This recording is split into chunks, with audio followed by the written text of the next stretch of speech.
Back to the channel Kavya की दुनिया। कैसे अरे हैं आप मिर्ची सभी? लग गई। स्वागत है आपका एक नए वीडियो में। तो यहाँ पे जो है ना, ये मॉर्निंग का टाइम है, करीब नमस्ते। 8:30 बज गए हैं और 8:30 बजे काव्या जाती है स्कूल। और इसकी ना एक्स्ट्रा क्लासेस लग रही हैं। बस सुबह 2 घंटे की लगती हैं, 8:30 बजे जाती है, 10:30 आ जाती है। तो बस इसी की लग रही हैं। और अभी तक जो है ना, 1 हफ्ते से ज़्यादा हो गए जाते हुए, और अभी तक इसने एक भी मिस नहीं किया। इसको बहुत अच्छा लगता है, इवन छुट्टियां करना तो इसको पसंद ही नहीं है, तो बहुत खुशी खुशी जाती है। बाकी ये देखो, छोड़ आए थे पापा उसको, पास में स्कूल है तो पापा चले जाते हैं। यहाँ पे मेरी किचन का काम ख़त्म हुआ। यहाँ पे आज बनाए थे आलू मटर की सब्ज़ी, और लंच वगैरह पैक कर दिया है। मतलब हस्बैंड गए हैं लंच लेकर, तो उन्हीं के लिए सुबह जो है ना लंच रेडी हो जाता है। अब यहाँ पे कपड़े आज मैंने धोए थे, वो मैंने सुखा दिए यहीं पे।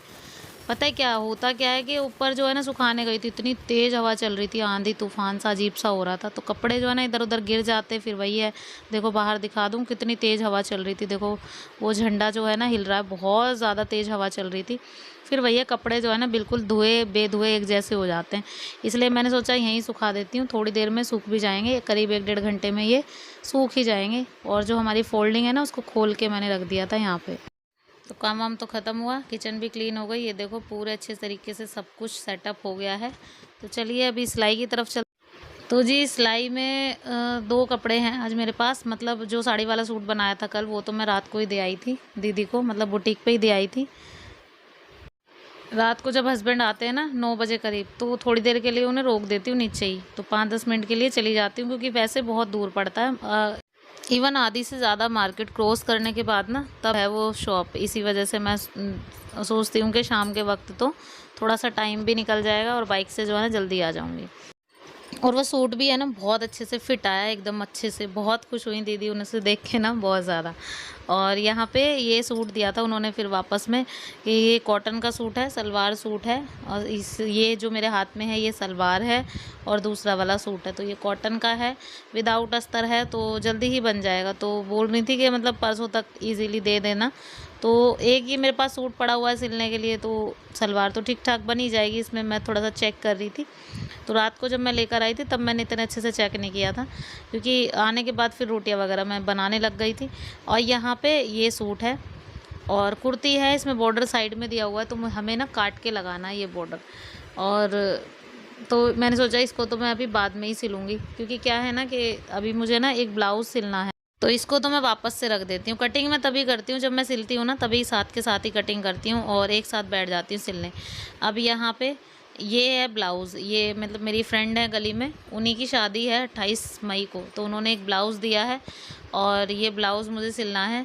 तो उन्होंने ना पैडेड ब्लाउज़ के लिए बोला था, तो इसीलिए मैं थोड़ा सा सोच रही थी कि अस्तर जो है ना थोड़ा उन्होंने कम दिया है, क्योंकि पैडेड ब्लाउज़ में थोड़ा ज़्यादा अस्तर लगता है। इसीलिए थोड़ा सोच रही थी कि क्या ही करूं, अब अस्तर लेकर आऊं या फिर मेरे पास कोई होगा येलो कलर का तो वो हो जाएगा।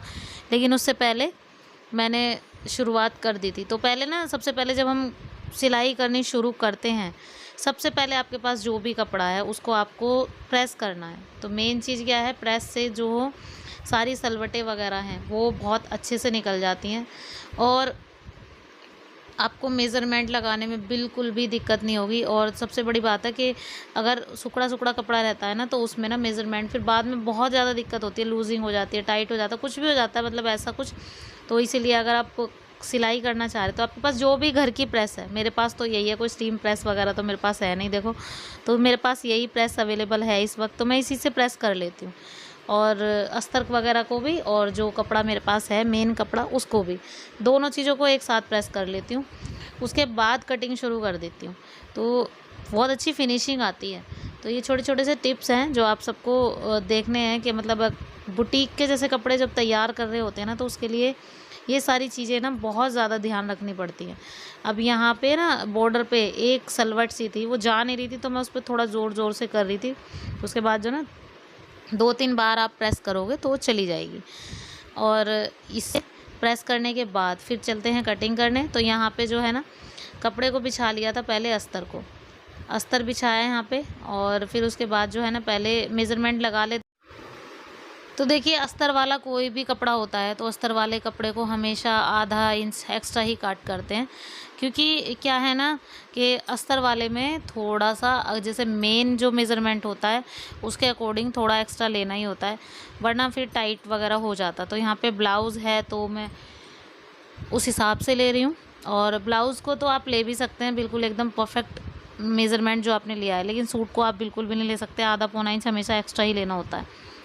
और कल जो है ना जो साड़ी वाला सूट बनाया था उसमें बहुत ज़्यादा दिमाग लगा था, मतलब कहाँ से किस तरीके से आपको सलवार निकालनी, सूट निकालनी है, और जैसे भी मतलब फूल वगैरह का उसका ध्यान रखना था। तो सीधे हैं, उल्टे हैं, बैक वाला फ्रंट वाला दोनों पार्ट्स को ध्यान रखना था। तो सारी चीज़ें मैंने अपने दिमाग से लगाई थी, मतलब उन्होंने दीदी ने मुझ पे छोड़ दिया था, बोल दिया था कि तू अपने तरीके से बनाइयो जैसे भी बनाती है। तो बस मैंने बना दिया। और सच बताऊँ मेरी मेहनत इतनी अच्छी लगी ना, उनको बहुत अच्छी लगी, बहुत खुश हुई थी कि हाँ तूने बहुत अच्छा बनाया, सलवार भी सूट भी। इवन जो कस्टमर था ना वो भी बहुत ज़्यादा खुश हो गया था। अब यहाँ पे ब्लाउज़ का मेज़रमेंट मैंने लगा दिया है और उसको कट कर लेते हैं हैंड टू हैंड ही। अब यहाँ पे जो है ना कटिंग जब की तो मैंने नीचे वाले पल्ले को थोड़ा ज़्यादा छोड़ दिया, तो वो नीचे वाला पल्ला वो हमारा फ्रंट पार्ट होगा, और फ्रंट पार्ट को हमेशा जो बैक पार्ट होता है वो बॉर्डर में चला जाता है, तो इसीलिए जो फ्रंट पार्ट होता है ना उसके अकॉर्डिंग बैक वाले फ्रंट पार्ट के अकॉर्डिंग ज़्यादा काटते हैं। अब ये स्लीव्स का कपड़ा मेरे पास बचा हुआ था। स्लीव्स हमेशा अब आजकल जो ना जो चल रही हैं कोनी तक 10 इंच की वो वाली चल रही है ना, तो वही सब पहन रहे हैं, तो बस उसी के हिसाब से मैंने कट कर ली है। यहाँ पे हिसाब किताब से जो भी है, मतलब फिटिंग का गोलाई का जो भी हिसाब है उस हिसाब से मैंने कटिंग कर ली है स्लीव्स। बस अब कटिंग वगैरह करने के बाद सीधा जो है ना इसको कच्चा वगैरह किया, या फिर अगर आपके पास ऑल पिन है जो वो होती हैं सेफ्टी पिन की तरह आती है ना, जो मोती वाली, मुझे तो पता नहीं उन्हें क्या बोलते हैं, उसको इसकी हेल्प से आप इसको सिल सकते हो। देखो मेरे पास वो है नहीं तो मैंने तो कच्चा किया था इस पर। अब कच्चा करती हूँ तो उससे जो है ना एकदम से अस्तर और मेन कपड़ा दोनों एकदम से सेट हो जाते हैं, इधर उधर भगने का तो सवाल ही पैदा नहीं होता। तो इसीलिए ना मैं हमेशा कच्चा वगैरह करती हूँ। भाई देखो मैं नहीं करती वो पिन वगैरह सेट से। तो आप कहीं भी कभी भी कैसे भी शुरुआत करो, और उससे जो है ना जब आप मेहनत करोगे ना तो मेहनत का फल तो देखो आपको मिलेगा ही मिलेगा। क्योंकि अगर आप कुछ चीज़ें जैसे आपके माइंड में नहीं आती हैं, जैसे कुछ चीज़ें आप सोच रहे हो कि जैसे मैं अपनी बताती हूँ, मुझे छोटी छोटी चीज़ें काफ़ी सारी जैसे फुंदने वगैरह बनाने होते हैं, वो वाले फुंदने मेरे को नहीं आते थे, जो जैसे कवर अप करके कैसे बनाए जाते हैं। तो ऐसा होता है कई बार हमें छोटी छोटी चीज़ों के लिए भी पूछना पड़ जाता, तो इस चीज़ में कोई शर्म नहीं है। अगर आप बुटीक से कपड़े ला रहे हो, बुटीक से कपड़े लाने के बाद आप उनसे छोटी छोटी चीज़ों के लिए, मैं तो पूछ लेती हूँ, मैं तो सीधा डायरेक्ट पूछ लेती हूँ दीदी से, दीदी ये कैसे होगा और ये चीज़ मुझे नहीं आती। तो वो बहुत अच्छे से बिल्कुल पोलाइटली समझाती हैं, और इतने अच्छे से समझाती हैं कि मतलब मुझे उन्हें नहीं लगता ऐसा कि इतनी सिलाई करती है और वीडियो बनाती है ये सब करती है तब भी से नहीं है। तो देखो ऐसा कुछ नहीं है, इसमें कोई शर्म नहीं है। अगर हमारा जो टैलेंट है उस टैलेंट को थोड़ा सा उभारने के लिए छोटी छोटी चीज़ों को अगर हम डिले कर देते हैं ना तो उसमें कुछ नहीं जा रहा है। और सबसे मेन चीज़ है आपको चीज़ें आ जाएंगी ना, एक बार आप सीख लोगे तो वो हमेशा के लिए आपको परमानेंटली आपके माइंड में सेट हो जाती हैं, फिर तो आपको दोबारा कभी पूछने की ज़रूरत पड़ेगी नहीं। तो सामने से बढ़ के पूछने से कुछ नहीं जा रहा है, चाहे वो आपसे छोटा इंसान हो कोई, चाहे आपसे बड़ा हो, तो उससे पूछने में कुछ नहीं जा रहा। और एक बात ये है कि एक बुटीक से एक दो और बुटीक से बात करके रखो, जैसे त्यौहार वगैरह आते हैं या कुछ भी आते हैं तो उन पे काम बढ़ जाता है, तो एक ना दूसरा आपको हमेशा कोई ना कोई कपड़े जो है ना देते रहेंगे। तो एक मेरा तो एक से चल रहा है तो मुझे तो दिक्कत नहीं है, क्योंकि एक से वो दीदी ही दे देती हैं कपड़े, और दूसरा जो घर पे आ जाते हैं वो भी मैं ले लेती हूँ। तो मुझे तो देखो ज़्यादा मैं नहीं कर सकती, क्योंकि 3 बच्चे भी हैं, सब हैं, और मैं ज़्यादा हबड़ दबड़ या कुछ नहीं मचाती। मैं ऐसा नहीं करती हूँ जैसे भाई मुझे परमानेंटली मशीन पे बैठना है, सुबह बैठना है, शाम को उठना, ऐसा नहीं है। मैं ये नहीं करती हूँ कि मैं बिल्कुल उसमें ये हो जाती हूँ। तो देखो घर भी देखना है, बच्चे भी देखने हैं, सब देखना है, काम तो करना ही है, लेकिन उस हिसाब से करो आप जिस हिसाब से आप चाहते हो कि आपका जो घर है ना वो भी सेटल रहे, बच्चे अपनी जगह ठीक रहें। क्योंकि आजकल छुट्टियां पड़ रही हैं और हर किसी के घर में काम जो है ना फैला होगा, मुझे अच्छी तरह पता है। जो बहनें मेरा वीडियो देख रही हैं ना सब समझती होंगी कि हाँ काम जो है ना इतना फैल जाता है ना जब बच्चे घर रहते हैं, बहुत ज़्यादा। तो देखिए इस चीज़ में तो कुछ नहीं है, मैं ये नहीं करती कि मैं पूरा दिन मशीन पर बैठी रहती हूँ। अब यहाँ पर मैं ना 2 बजे तक मशीन पे बैठती हूँ। सुबह बैठी हूँ मैं 10:30 बजे करीब, और 2 बजे तक बैठी हूँ मैं। जो भी मैंने छोटी-छोटी चीज़ें मतलब मैंने सारी चीज़ें कंप्लीट कर दी। कोई भी एक चीज़ मैं छोड़ती नहीं हूँ। जैसे अगर मुझे डोरी भी बनानी है, इस ब्लाउज़ में लगानी है, सब कुछ एकदम से कंप्लीट करके ही मैं उठती हूँ। या मुझे उसमें 2 घंटे लग जाएँ, 3 घंटे लग जाएँ, ऐसा नहीं है। क्योंकि मेरा ये काम अपना है, मुझे कहीं जाना थोड़ी ना है, या फिर मैं किसी की जॉब थोड़ी ना कर रही हूँ कि मुझे टाइमिंग देनी है या कुछ देना है। घर पे रहने का ये फ़ायदा है। घर पे अगर आप बुटीक खोलते हो तो वो आपका अपना टाइम होगा, अपना ही समय जितना आप दोगे वो आपका अपना होगा, ठीक है ना? तो उसमें कोई दिक्कत नहीं है। मुझे तो देखो कोई दिक्कत नहीं होती। मैं अगर दिन भर का 1 कपड़ा, 2 कपड़े, 3 कपड़े जितने भी निकालती हूँ, मेरे अपने होते हैं। कोई मुझे कहने वाला नहीं है कि इस टाइम से इस टाइम की जॉब है, आपको नहीं उठना मशीन से, तो ऐसा कुछ भी नहीं है, ठीक है भाई? अब देखो, जैसे ये ब्लाउज़ है और ये मैंने सिल दिया, लेकिन उसके बाद जैसे मैंने गला वगैरह रेडी किया ना, उसके बाद फिर मुझे लगा मेरे पास ये लेस रखी हुई है, तो मैं इसको लगा देती हूँ।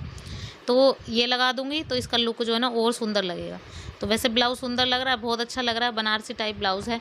लेकिन फिर भी जो है ना, मैंने सोचा कि चलो कोई बात नहीं, मैं इसमें ये लेस लगा दूँगी ना, तो मेरा काम जो है ना और ज़्यादा दिखेगा, और इसका जो ब्लाउज़ का लुक है ना, वो और ज़्यादा सुंदर लगेगा। ठीक है भाई? तो इसीलिए ये छोटी-छोटी चीज़ें आपको देखनी है, आप किस तरीके से करते हो, क्या हैंडल करते हो। आपको लग रहा है इसमें कोई डिज़ाइन डल सकता है तो डिज़ाइन डाल दो, आपको लग सकता है लेस से काम चल जाएगा तो लेस लगा दो। तो लुक अच्छा होना चाहिए बस कपड़े का, कस्टमर हैप्पी होना चाहिए, कस्टमर को ये लगना चाहिए हाँ, किसी ने हमारे लिए मेहनत की है, और मेहनत के लिए वो हमारा मतलब जो भी है हमें पे करेगा ही करेगा, और खुश भी होगा, दोबारा काम भी आएगा, वो ज़रूर आएगा, ज़रूर दोबारा उसको काम अच्छा लगेगा तो वो बिल्कुल आएगा। ठीक है भाई?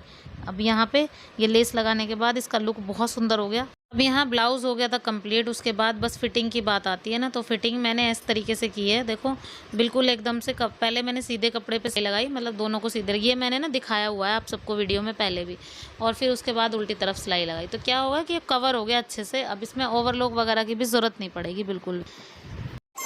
फाइनल काम रह गया था ये डोरी बनाने का, तो मैं साथ के साथ लग गई इसमें भी। पहले मैंने कटिंग की, अरेबिक पट्टी जो तिरछी होती है वो वाली, और तिरछी पट्टी से ना एकदम से बिल्कुल अच्छी वाली डोरी निकलती है। तो सीधे कपड़े की आप चाहो तो नहीं भी निकाल सकते, क्योंकि जो थोड़ा वैसा कपड़ा होता है ना, होजरी टाइप वगैरह, वो तो निकल जाता है, लेकिन जो ऐसे कपड़े होते हैं ना, उनसे तिरछी अरेबिक पट्टी जो होती है उनसे ही निकलती है डोरी। तो आप कितनी भी कोशिश कर लो, सीधे वाले कपड़े की डोरी नहीं निकल पाती है। मुझसे तो देखो नहीं निकल पाती, मैं अपनी बता रही हूँ। और ये मतलब मैंने ना तिरछी पट्टी की ये पट्टियाँ काटी थी 4, तो 2-2 का हाफ हो गया। तो पहले तो मैंने सीधी करके सिलाई लगा ली इन पे, फिर उसके बाद किया क्या, मैंने इसको आधी-आधी करके मतलब सीधी करती चली गई। तो इस तरीके से बड़ी सुई ली मैंने और इसको ऐसे पलट दिया, तो बहुत अच्छे से, बहुत ईज़ी तरीके से ये सीधी हो जाती है। बस सीधी की, फिर उसके बाद इसको लगा दिया साथ के साथ। चलिए अब डोरी लगा देते हैं इस पे। यहाँ पे निशान लगा दिया मैंने दोनों तरफ, और निशान लगाने के बाद इस तरीके से रखेंगे ब्लाउज़ को, और इसमें ना लगा देंगे दोनों डोरियों को इस तरीके से। तो पहले जो है ना सीधी तरफ ही रखेंगे इसको, इस तरीके से 2-3 बार सिलाई लगा देंगे, और टाँकी भी लगा देंगे इसमें ताकि ये हटे ना। तो ये फाइनल काम था मेरा। इसके बाद ये ब्लाउज़ बिल्कुल रेडी हो गया था डोरी वगैरह लगाने के बाद। तो आज जो है ना मैंने इसके चक्कर में खाना भी नहीं खाया, और इतना टाइम हो गया मुझे, मतलब जैसे मैं बैठी थी ना सुबह, हमेशा मैं बैठ जाती हूँ खाने, वो जब मैं सिलाई करती हूँ ना तो शुरू में बैठती हूँ, तो एक रोटी खा के तब बैठती हूँ। आज तो मैंने खाया ही नहीं खाना, इसके चक्कर में मेरे को पूरा दिन लग गया। पूरा दिन तो नहीं, अभी 2-2:30 बजे हैं, 2-2:30 बजे तक ही कंप्लीट हो पाएगा ये। और बस उसके बाद जो है ना, फिर उसके बाद मैं फ्री हूँ, इसका जो हुकाई तुरपाई वगैरह है ना उसके लिए इसको भेज दूँगी, और ये रेडी है ब्लाउज़। तो सूट की कटिंग मैं रात को करके रख दूँगी, और सुबह जो है ना उसको सिल दूँगी। तो ये अगर कटिंग करके रख देते हैं रात को, तो सुबह जो है ना ये झंझट नहीं होता है कि हाँ हमें बैठना है, अब कटिंग करनी है, तो सीधा जो है ना उठो और डायरेक्ट सिलाई पे लग जाओ। तो बहुत फ़ायदा होता है इस चीज़ से भी। कभी कभी जैसे कटिंग वगैरह करके रख देती हूँ, लेकिन कभी कभी ये होता है, कभी कभी मैं साथ में ही करती हूँ, तब जाके मैं सिलती हूँ कपड़े। चलिए ब्लाउज़ तो हो गया रेडी, ये देखो डोरी वगैरह सब लगा दी और लेस वगैरह लगा दी है गले पे, तो अच्छा लग रहा है, मतलब फ्रंट पे लेस वगैरह लगाई है ना तो सुंदर लग रहा है। अब ये तो रेडी हो गया है, बस मैं खाना खा लूँ। ये देखो इसका बैक पार्ट भी कितना सुंदर लग रहा है। तो लेस जो है ना मैंने पूरे पे लगाई, और स्लीव्स जो भी बहुत सुंदर लग रही थी इसकी, मतलब 10 इंच की जो ये चल रही है ना बाजू कोनी तक, ये अच्छी लगती है, लेकिन मुझे अपने पता नहीं क्यों नहीं अच्छी लगती, मैं कम पहनती हूँ इतनी, मैं नहीं, मतलब कम ही बनाई है मैंने, बनाई नहीं है। तो चलिए फ्रेंड्स, अभी बज गए थे 1:45, बच्चे जा रहे हैं ट्यूशन। ये देखो ये ट्यूशन निकल रहे हैं। इनका टाइम हो गया था, बस अब ये जा रहे हैं और मैं बस खाना पीना खाऊंगी, कुछ देखती हूँ, उसके बाद करूँगी थोड़ा सा आराम, साथ ही साथ करूँगी अपने इस वाले वीडियो का यहीं पे एंड। आई होप आप सबको पसंद आया होगा, आज का वीडियो पसंद आया हो किसी भी वजह से तो प्लीज़ लाइक किए बिना मत जाना, चैनल पर नए हैं तो प्लीज़ चैनल को सब्सक्राइब जरूर कर लेना। मिलती हूँ नेक्स्ट वीडियो में, till then bye bye and take care.